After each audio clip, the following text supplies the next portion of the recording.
Welcome to The World Today on Channels Television. I'm Amarachi Ubani. Here are the stories we're tracking at this hour.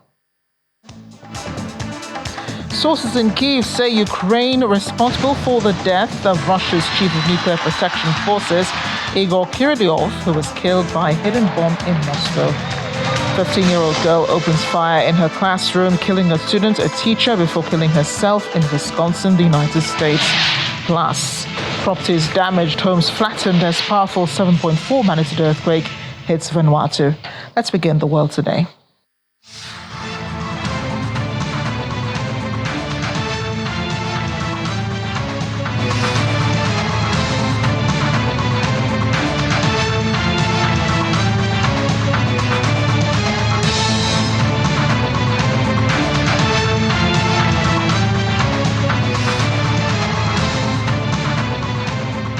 Thanks again for joining us on the program. Ukrainian sources say they have killed General Igor Kirillov, a high-ranking general in the Russian armed forces, and his assistant. Lieutenant Kirillov, head of the Nuclear, Biological, Chemical Defense Forces, was outside a residential block earlier today when a device hidden in a scooter was detonated remotely. On Monday, Kirillov was charged in Kyiv for the use of banned chemical weapons in Ukraine. He had already been sanctioned by the UK. He was accused of using pyroxene, a gas used in the First World War against Ukrainian troops in the trenches. Russia says it destroyed the last remainder of its vast chemical weapons stockpile on September 27, 2017. President Vladimir Putin had observed the destruction over a video link and called it a truly historic event. But in May this year, the US accused Russia of deploying chemical weapons as a method of warfare in Ukraine, in violation of international laws banning their use. The UK government says Kirillov will not be mourned as he imposed suffering and death on the people of Ukraine. The UK sanctioned Kirillov back in October, at the time calling him a significant mouthpiece for Kremlin disinformation, spreading lies to mask Russia's shameful and dangerous behaviors. Russia, in the meantime, has opened an investigation into the killing of its top Lieutenant General Igor Kirillov. Representative of the Russia Investigative Committee, Svetlana Petrenko, says the incident surrounding Kirillov and his assistant's death is being qualified as a murder, terrorist act, also an illegal circulation of weapons and ammunition, and that investigators, forensic experts, and operational services are working at the scene. Also, that investigative actions and operational search activities are being carried out aimed at establishing all the circumstances of the crime committed. To another development in the Russian invasion of Ukraine, the U.S. says North Korean troops have been killed fighting Ukrainian forces in Russia's Kursk border region. It will be the first reported casualties since it emerged in October that North Korea had sent around 10,000 troops to reinforce Russia's war effort. Ukraine's military intelligence agency, the GUR, said at least 30 North Korean troops have been killed or wounded in fighting over the weekend. The North Korean troops, none of whom will have any previous combat experience, are believed to have spent their first weeks in Russia in training and in supportive roles. Gulf countries will continue to provide Ukraine with over 12 billion euros in 2025, so says Estonian Prime Minister Kristen Michal. Gulf countries are the Baltic states of Estonia, Latvia, Lithuania, the Nordic states of Denmark, Finland, Iceland, Norway, and Sweden, as well as the Netherlands and the United Kingdom. And before the meeting, Ms. Michal had said allies had already agreed to double down on Russia's so-called shadow fleet of vessels in order to prevent sanctions, breaches, and increase the cost to Moscow of the war in Ukraine. Yesterday, we agreed to double down on Russia's shadow fleet, which is like a money train running, bringing them fresh cash to wage war in Ukraine and do harm to other democratic countries. Today's topics obviously will be Ukraine, how to assist more, how to put the Ukraine in a position of strength to make Russia behind the table asking for the negotiations. And also the topic about how to increase our defense capabilities, what can we do, what is the interoperability between the countries. So there's a lot of talk about peace negotiations and ceasefires, and I welcome those discussions. But let's focus on the essential. Ukraine needs to win this war first. Before we can start talking about peace or a ceasefire, we need to continue to support Ukraine. And the support needs to be very practical. It basically means arms and ammunition so that Ukraine can win this war on the battlefield. We have to push and to encourage our partners to do the same, to increase the floor for defense spending from 2%. We agreed on that in Vilnius summit. But taking into account the new situation, geopolitical realities, we have to increase the spending at least up to 3% of GDP. Of course, it would make also positive impact to United States administration, and for us, transatlantic bond and strengthening of transatlantic bond is very important priority.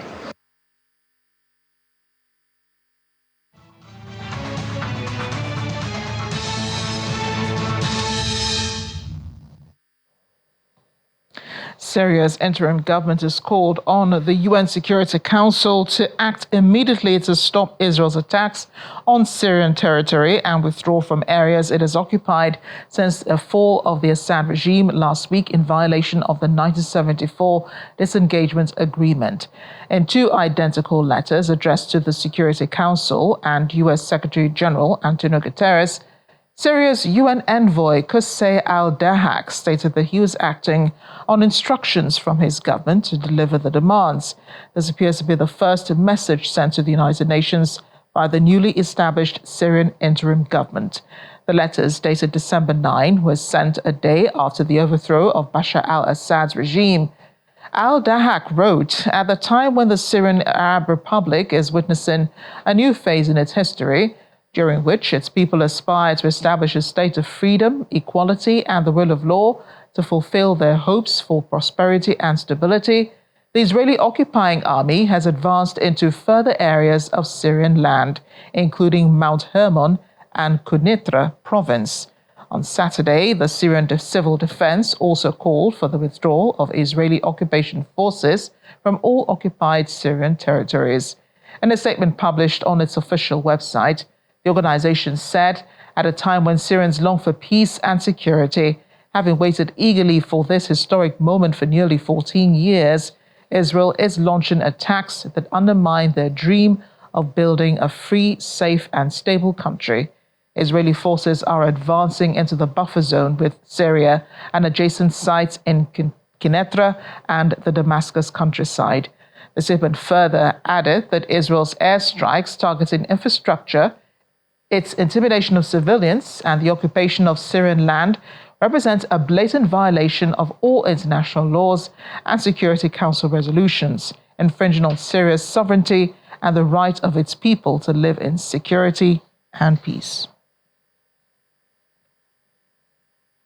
Well, Druze living in Majdal Shams in the Israeli-occupied Golan Heights are concerned over Israel's incursions into Syria following the collapse of the ousted President Bashar al-Assad's regime last week. Israel, which has said it does not intend to stay there, calls the incursion into Syrian territory a limited and temporary measure to ensure border security. It's also carried out hundreds of strikes on Syria's strategic weapons stockpiles. Prime Minister Benjamin Netanyahu announced on Sunday his government had agreed to double its population on the occupied Golan Heights, while saying threats from Syria remain despite the moderate tone of rebel leaders who ousted Assad a week ago. The Golan is home to 24,000 Druze, an Arab minority who practice an offshoot of Islam. Many of them adherents in Syria were long loyal to the Assad regime. Many families have members on both sides of the demarcation line. After annexing the Golan, Israel gave the Druze the option of citizenship, but most rejected it and still identify as Syrian.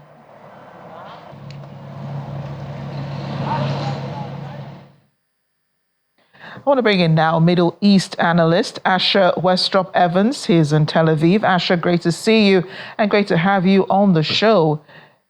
Is Israel violating any international laws by establishing presence in the demarcation line or otherwise demilitarized zone on the Golan Heights? We need to be very clear about the situation that we're seeing in Syria right now. With the overthrow of the Assad government and the intake of the rebels, HTS, the deals that were put in place way back in 1974 that established that buffer zone lose some of their relevance in the current space because of the insecurity that's being faced within Syria. And this is exactly what Israel is looking to mitigate and ensuring that Islamist groups with intent to take militant actions against Israel. And let's be clear here, HTS is, as marked by the United States and others, a foreign terrorist organization still. And they are currently holding much of the power that was previously held by the Assad government. And Israel is keen to ensure that they do not use that power to threaten Israel's sovereign territory, to threaten the Israeli border, and to threaten that buffer zone, which is a key strategic military area there in the Upper Golan Heights, in Mount Hermon, as you said. These areas are absolutely crucial to control in that region, and Israel understands that reality and is ensuring that they are making clear and concise space to ensure that rebel groups do not take over control of that area and potentially threaten Israel and Israelis, as Israel has seen from the likes of Hezbollah in Lebanon and, of course, Hamas in the Gaza Strip. But to the Syrian interim government, Israel is jeopardizing the small semblance of peace that exists in Syria today. Why do you think that is not so on the side of Israel? I'd reject that claim outright. Frankly, Israel has ensured by destroying the mass, military stockpiles, 70 to 80% of Syrian military stockpiles, as we've heard reported. This ensures that the Syrian people will be able to flourish in a way that they are not beholden to the sort of threats of chemical warfare, the threats of chemical weapons being used against their own people, as we saw the Assad regime do over the course of the Syrian civil war. The Assad regime was willing to use these weapons against their own people. At the moment, the state in Syria is so unsure, the government is so nascent, new and unclear as to how everything will work out. To have these massive military stockpiles available, who knows who may take over those, who knows what powers may come to fill those vacuums. And Israel was not willing to take that risk in ensuring that those weapons could be used certainly against the Syrian people and, of course, against Israel itself by any future power that may come in the wake of what we saw. I mean, we only have to look back to 2015 in the heart of the Syrian civil war to see that ISIS had so much power and influence in the area and risked taking control of much of these military stockpiles. If the likes of an extreme group like that, let alone HTS or other interests in the region, could take control of those military stockpiles, who knows what sort of massacre and damage that they could wrought with that sort of power. And frankly, Israel has removed those elements from the playing field and ensured safety and security will be much more likely to be continue for the Syrian people and of course for Israel and its own people.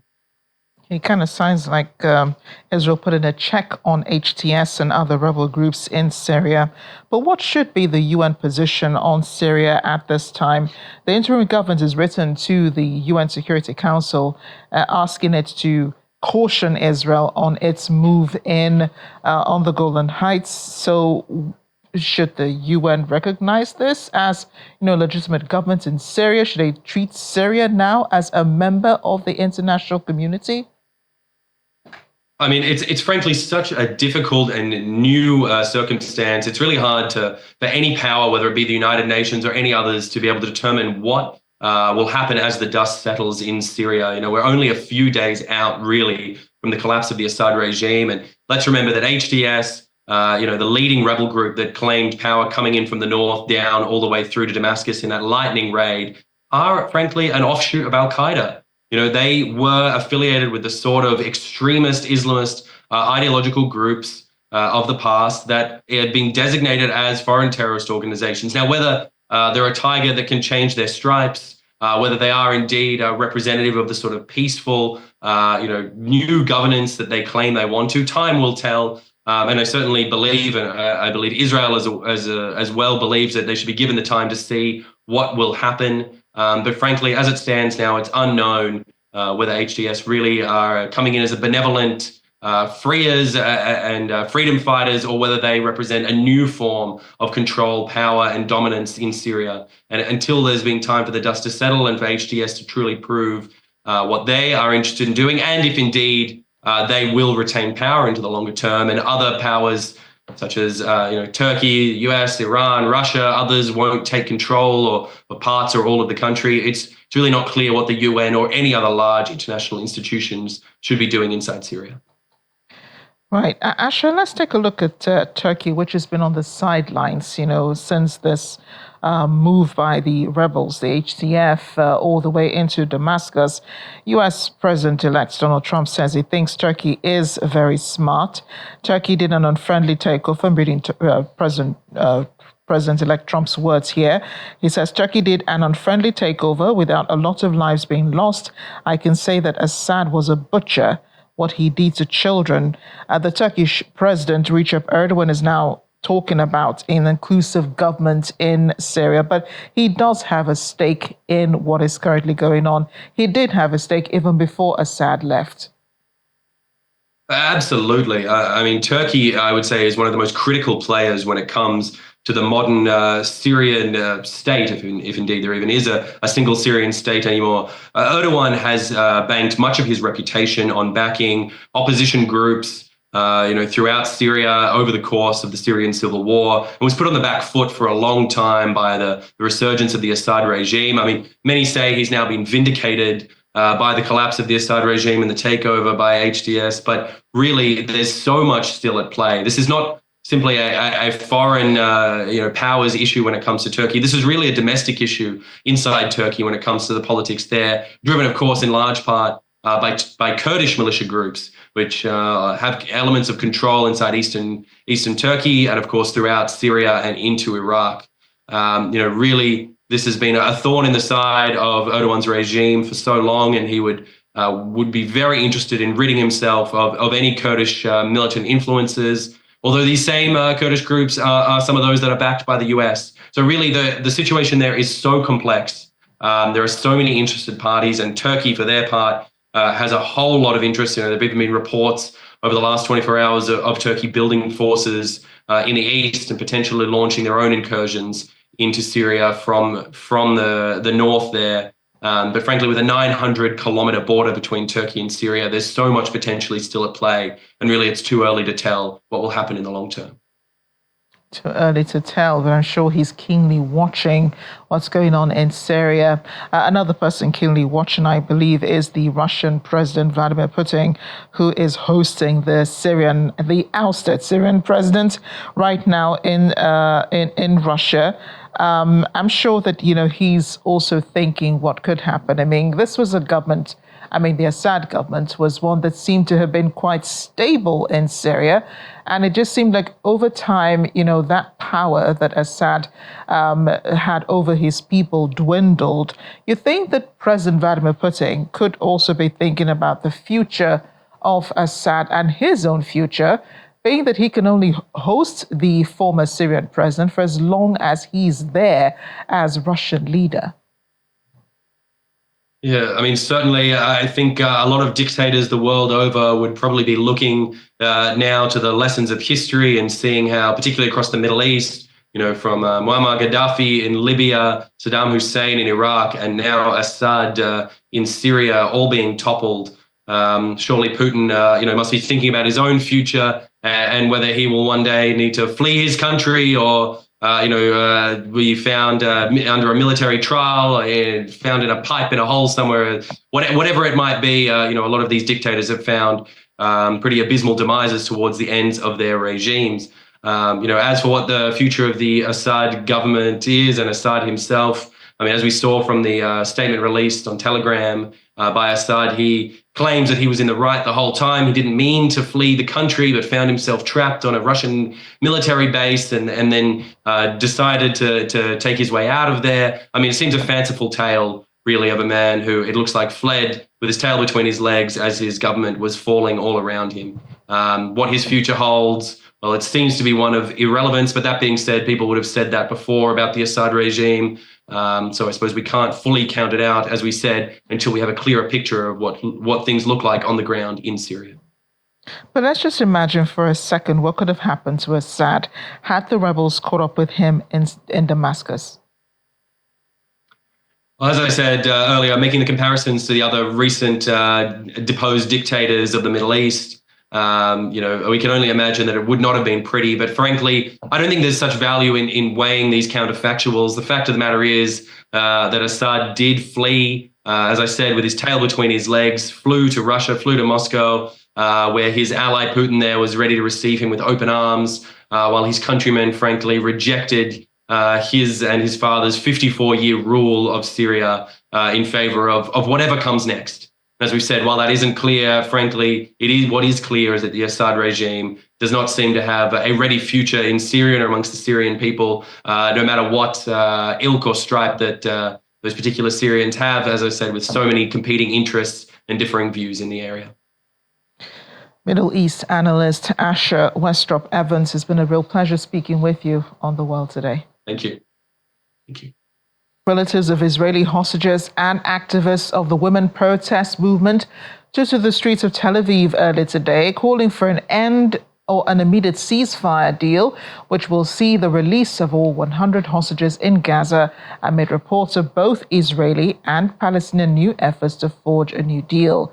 Carrying large posters of their loved ones and chanting slogans, the protesters marched on the Tel Aviv headquarters of Prime Minister Benjamin Netanyahu and his Likud party, where they demonstrated outside.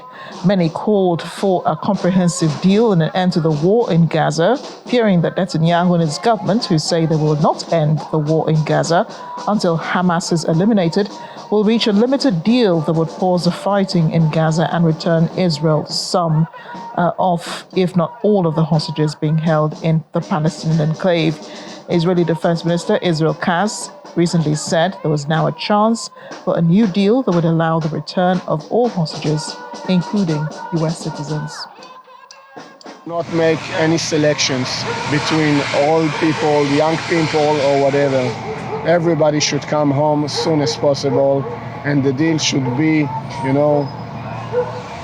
we cannot push it too much time. We need to make it in about few weeks, because if we're going to wait a little bit more time, probably all the people that survive over there so many times, 438 days, we're going to bring all of them in a packages, and we don't want it. We want to bring the people that survive over there alive before it's going to be too late. It's a very tough situation to be in. We believe that the state of Israel should go to a full deal to release all the hostages in one time and to stop the war in Gaza. Unfortunately, our Prime Minister have other political reasons to do a deal which can result in the death of the hostages that are left behind. We think Israel should go for a deal for all the hostages and to end the war in Gaza. Now, U.S. President-elect Donald Trump says he's had a very good talk with the Israeli Prime Minister about the war in Gaza, reiterating his threat that all hell is going to break out if Hamas does not release its hostages by January 20, the day he takes office. Trump describes it as a recap call during a press conference at his resort in Palm Beach in Florida. On Bibi, we had a very good talk. We discussed what is going to happen, and I'll be very available on January 20th, and we'll see. As you know, I gave warning that if these hostages aren't back home by that date, all hell's going to break out, and very strong. But we generally just discussed, I asked him, where are things? Mike Waltz they're doing a great job, by the way. Everybody is very happy. I think he's doing a fantastic job. But he was very much involved in the call. But it was a recap call more than anything else. Well, they're going to have to determine what that means. But it means it won't be pleasant. Mr. President, It's not going to be pleasant, yeah. And we'll be looking in a few minutes at the exteriors of the Israeli embassy in Dublin, Ireland, a day after Israel said it would close the embassy due to the Irish government's extreme anti-Israel policies. These policies, it said, included the recognition of a Palestinian state and support for international legal action against its war in Gaza. Israel recalled its ambassador after Ireland's decision on a Palestinian state in May, and was further angered last week when Dublin backed South Africa's case at the International Court of Justice, accusing Israel of genocide.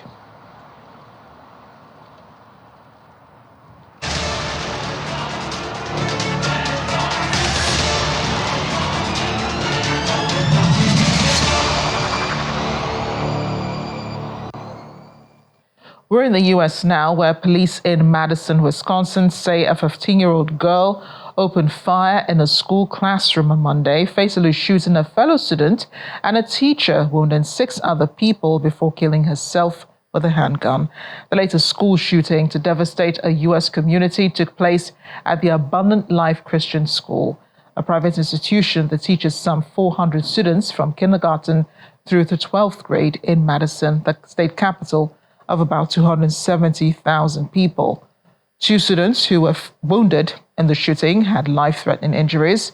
Madison Police Chief Sean Barnes told a press conference on Monday 1 teacher and 3 other students were also shot and are expected to survive. The shooter was identified as Natalie Rocknow, who also went by the name Samantha Barnes. A school shooting carried out by a girl remains a rarity, with only about 3% of all U.S. mass shootings perpetrated by females, according to studies. The official cause of death will be released by the Dane County Medical Examiner, pending the conclusion of their examination. She was pronounced deceased while in transport to a local. Our correspondent in Washington, Maria Bird, joins us now via Skype audio. Maria, this is a rarity, as I earlier mentioned, a rarity when a girl is the shooter in a school setting. Have police been able to establish a motive for the shooting? Yes, you are exactly correct, as this is a very heart-wrenching experience once again in the United States with another mass shooting and a teenage girl, as you said, which is a rarity. The motives are still under investigation. We're expected to hear more about the motives at 2 p.m. Eastern Standard Time, as there's a planned press conference at that time. There has been a manifesto that stated that it is in the hands of, or could be in the hands of police at this time, but was in the initial hands of her best friend. And so we're expecting to learn exactly what that manifesto stated at the 2 p.m. press conference. Wow. And do we know any more about the school itself, the Abundant Life Christian School, as well as the community in Wisconsin, what it's like, what everyday living is like, and then what school life is like for them? Madison, Wisconsin is one of the more populated areas of Wisconsin. It serves as the capital of Wisconsin. It is, just like any other major city, quite busy, but nothing that would be outside of the norm of what we would see in any American city, any Midwestern city.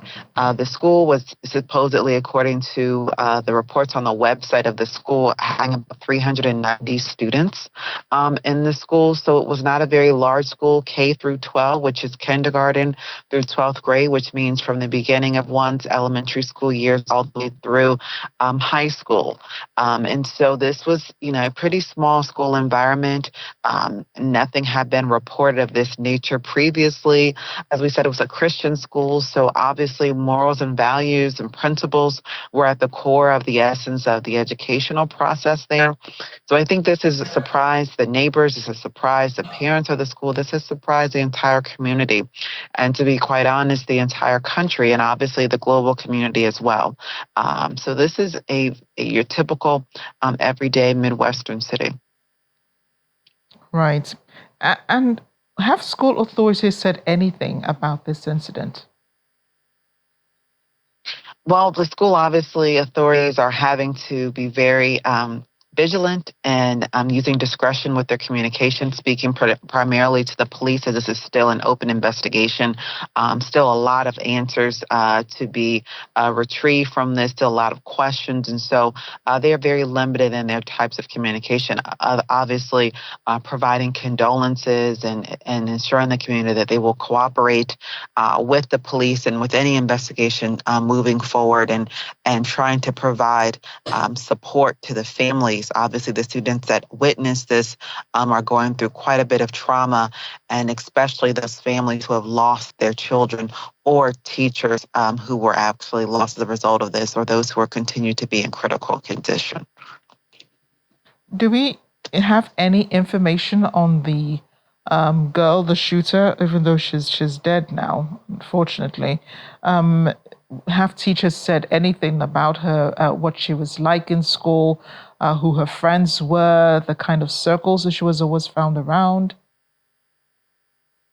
Yeah, so I expect when they release this information that was received from the best friend, is what they're considering could potentially be a manifesto letter. We don't know what it says as of yet.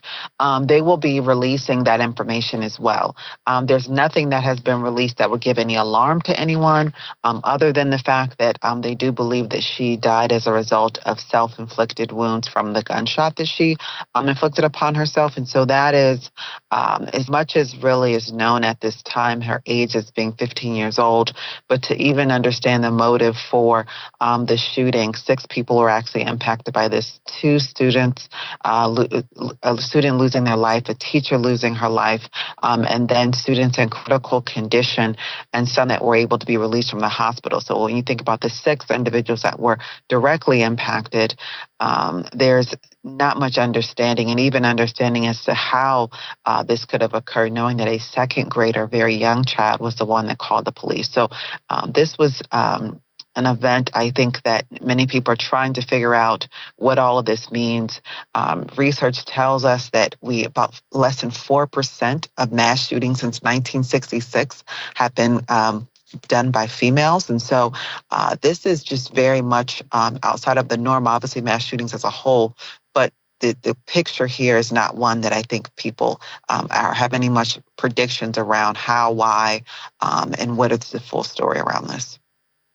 And I wonder, Maria, what those experts, the child behavioral experts think, and psychologists in the United States.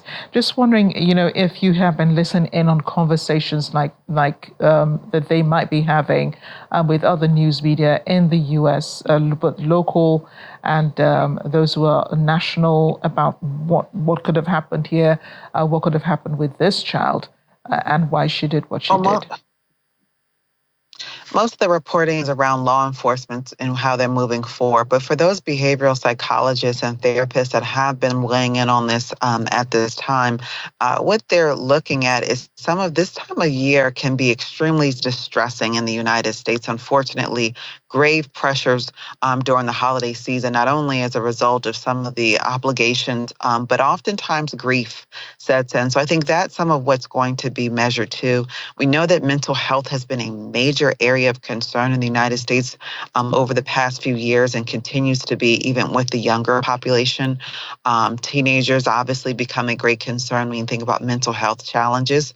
And so that is, I think, what they're leaning on at this time. We know we just talked about the young man, a little bit older, but that killed the CEO of United Healthcare, and looking at potentially him being his lawyers stating that temporary insanity. So that means mental health is still a major concern. And so this is going to definitely be one where mental health is going to be investigated, really what can be done to address some of the mental health challenges, so that we're not sitting here 2 weeks from now having another conversation about a mass shooting. Indeed.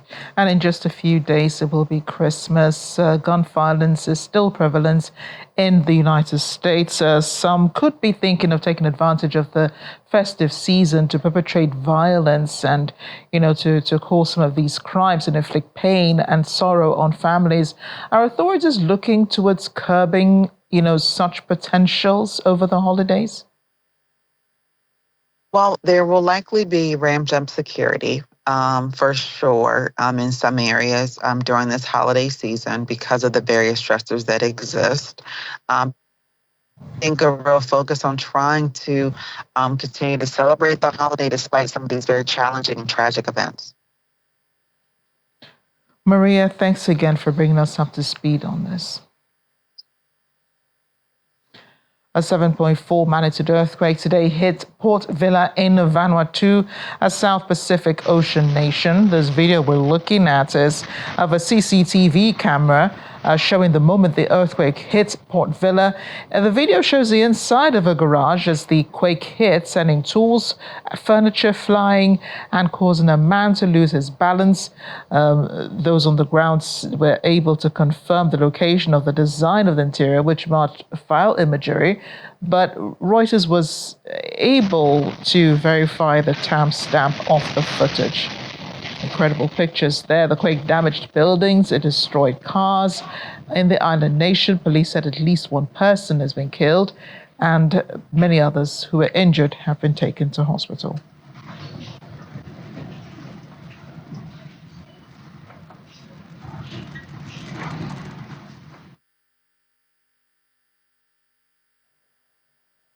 And in a few seconds, we'll hear from a resident living in Vanuatu describing the impact of the earthquake when it hit at the time.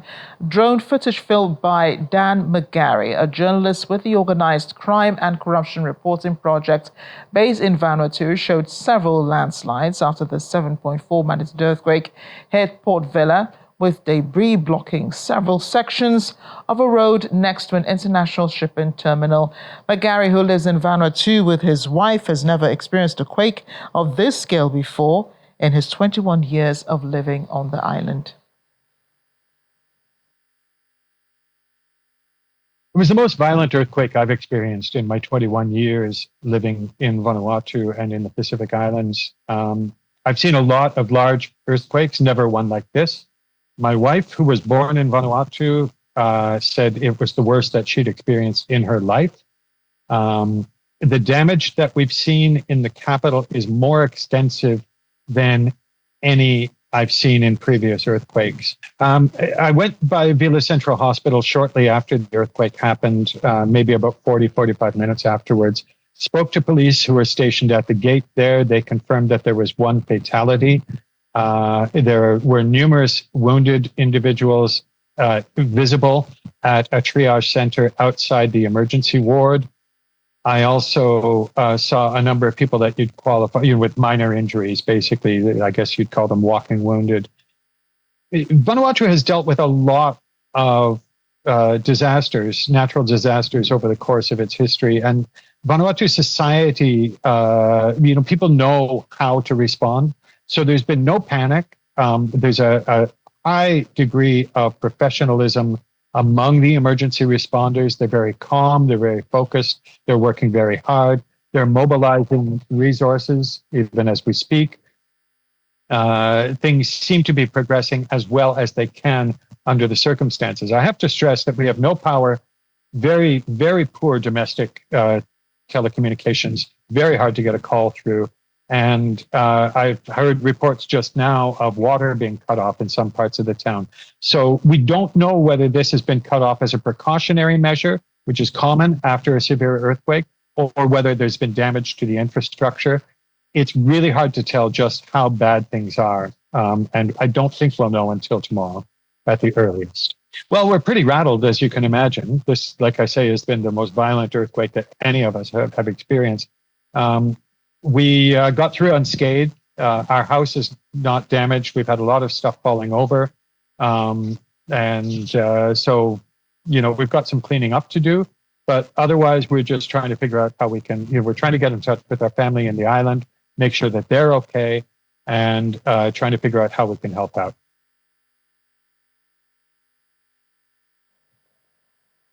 Meanwhile, Australia's Foreign Minister Penny Wong says the country stands in solidarity with Vanuatu following the earthquake.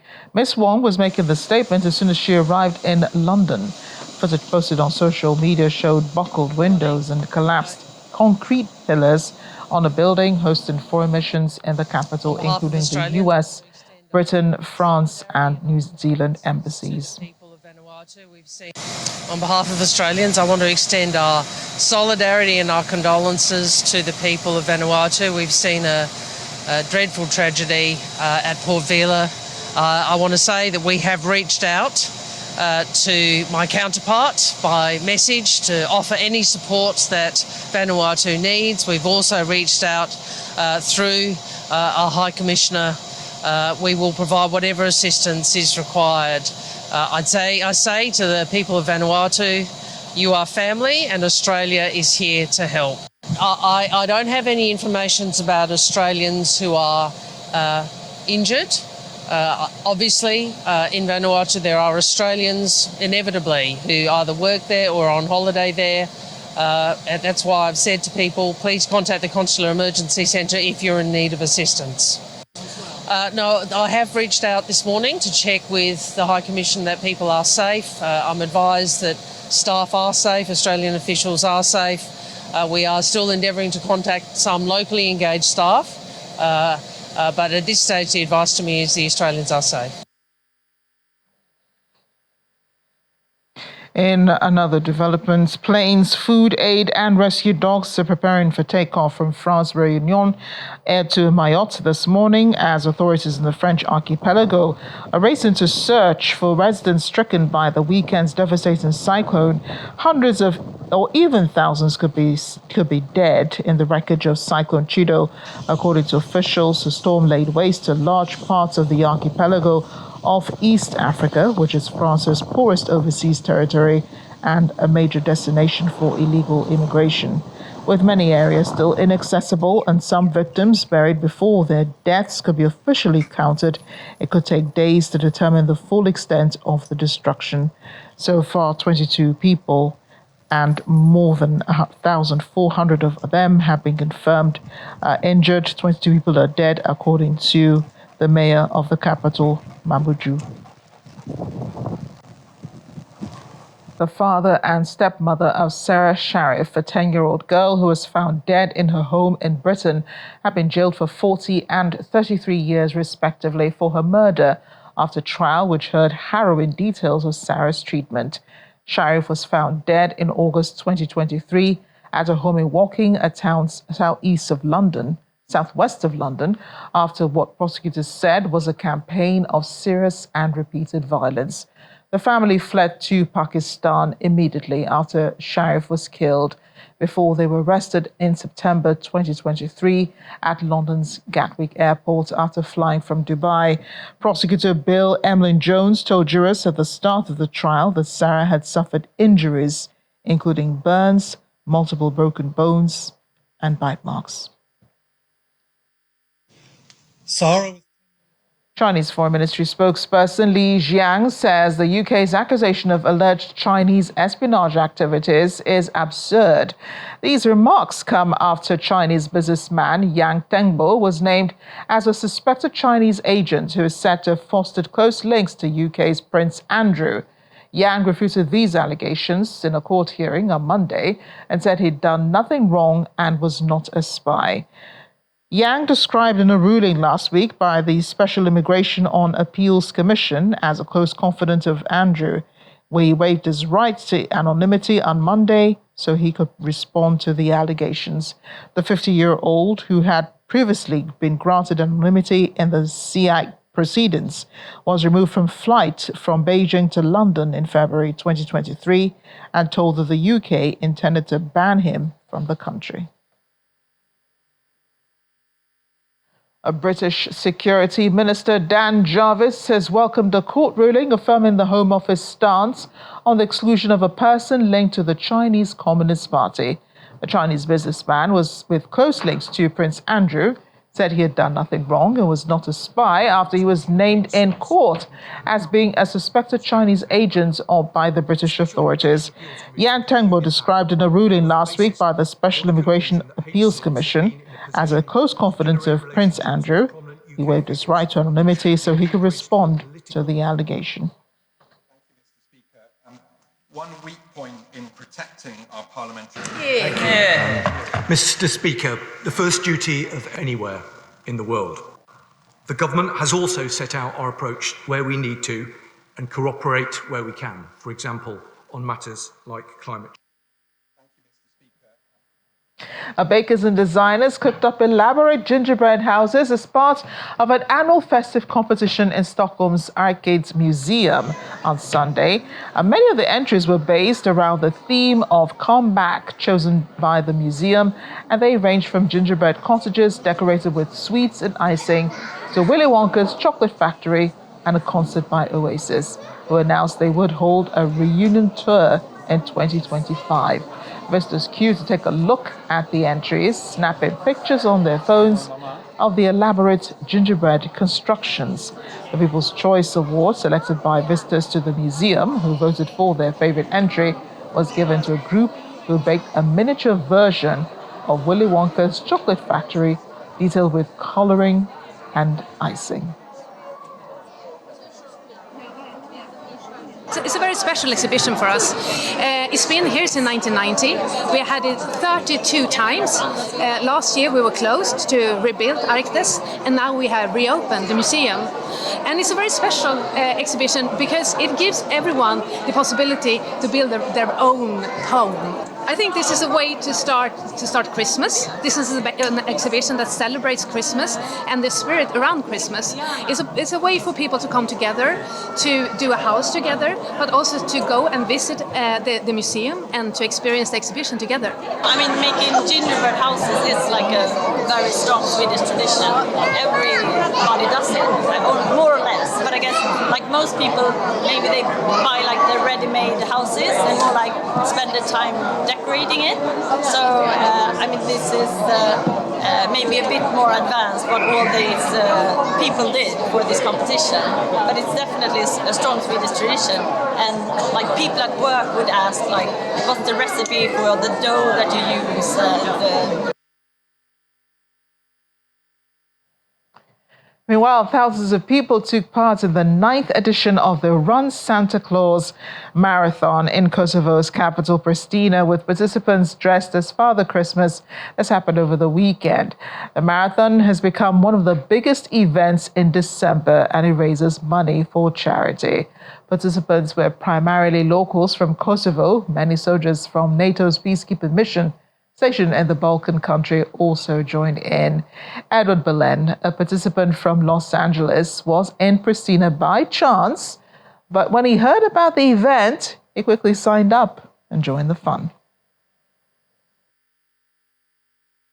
I'm kind of here by coincidence. I'm on my way to Iceland, and I got a flight from the airport here, and I heard about this Santa Run, or a Run Father Winter, and I thought it was interesting because it's a 97-98% Muslim city, and they're dressed as Santa Claus, so I thought it would be something interesting to see. It was a great event, great organization, great people, and I took my dog to run with me so he can also give some pleasure to the participants as well, the young ones and the old ones.